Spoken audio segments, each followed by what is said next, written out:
OpenAI just released GPT Image 2.0, and I spent time putting it through real tests so I could give you an honest picture of what it actually does rather than just what it promises.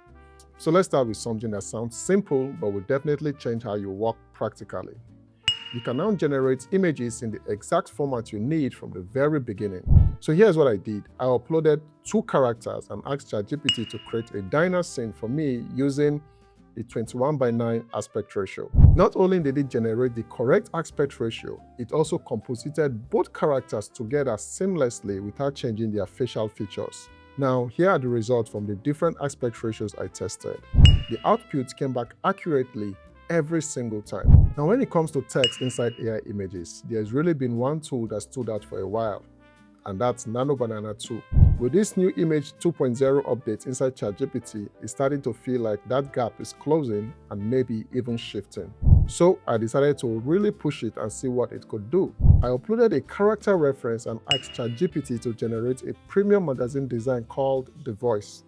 I also asked it to add all the text you typically see in a high-end magazine. Now look at this. This is the result I got.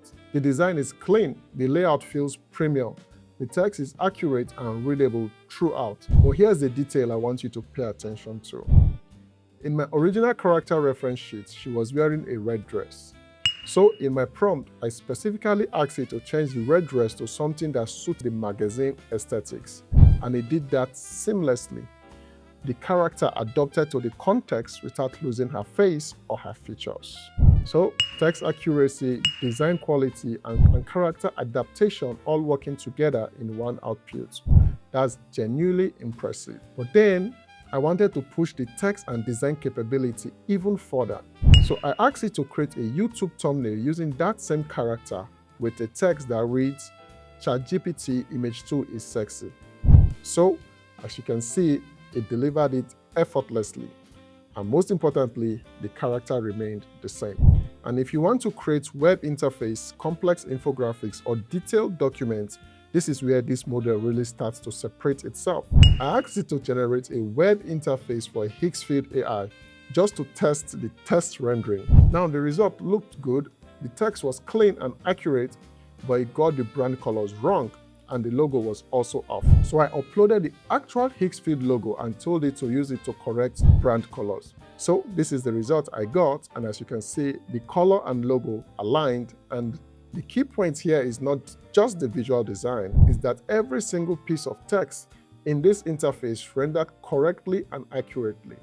For anyone building mockups, pitch decks, diagrams, storyboard, or any visual that needs real readable text built into it, this model needs to be in your toolkit. Character consistency is no longer the breakthrough it once was. What I would say is that GPT Images 2.0 handles it well, and my tests confirm that.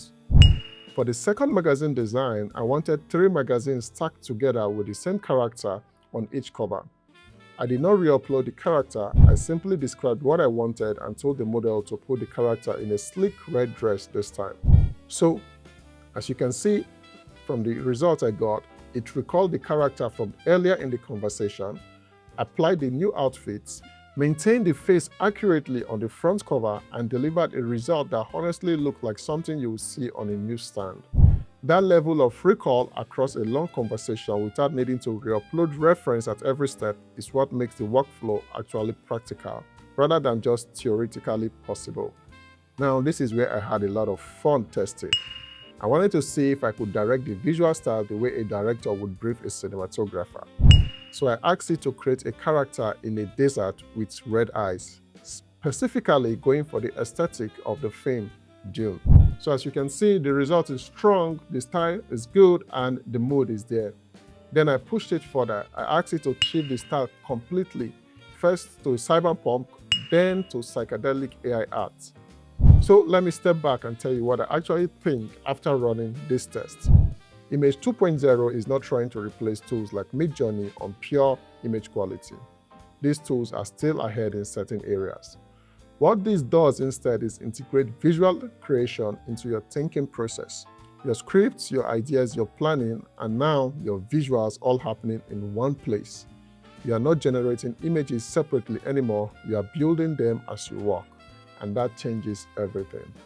That's it for today. If this video gave you something useful, don't forget to smash the like button and share it with someone who needs to see this. If you want to go deeper into AI filmmaking and see how to use these tools in real creative workflow, watch this tutorial right there on your screen. My name is Osacraft. I'll see you in the next one.